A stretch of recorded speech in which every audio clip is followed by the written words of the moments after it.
એક મહત્વપૂર્ણ સમાચાર જૂનાગઢથી, જ્યાં મૌલાના મુફ્તી સલમાન અઝહરીના રિમાન્ડ દરમિયાન એક મોટો ખુલાસો થયો છે. એના trust al Aman education and charitable ટ્રસ્ટના અકાઉન્ટની પણ તપાસ. ટ્રસ્ટની 52 લાખની રકમમાંથી રૂપિયા 27.75 લાખ વ્યક્તિગત ઉપયોગમાં લીધા હોવાનો ખુલાસો થયો છે.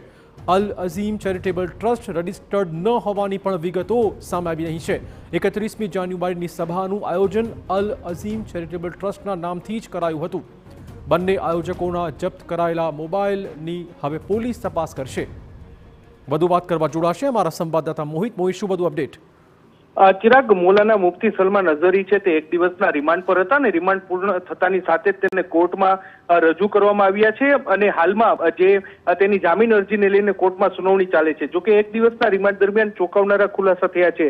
જે મૌલાના સલમાન અઝહરી છે તેનું જે અલ અમન એજ્યુકેશન એન્ડ ચેરિટેબલ ટ્રસ્ટનું અકાઉન્ટ છે તે સામે આવ્યું છે, જેમાં 52 લાખ રૂપિયાની સિલક હતી, જેમાંથી મૌલાનાએ 27,75,000 રૂપિયા પોતાના વ્યક્તિગત ઉપયોગ માટે લીધા છે. ત્યારે આ વ્યક્તિગત રૂપિયાનું જે ટ્રસ્ટના રૂપિયા હતા તેનો કઈ જગ્યાએ ઉપયોગ કર્યો છે તે દિશામાં પોલીસ છે તે હવે તપાસ કરી રહી છે.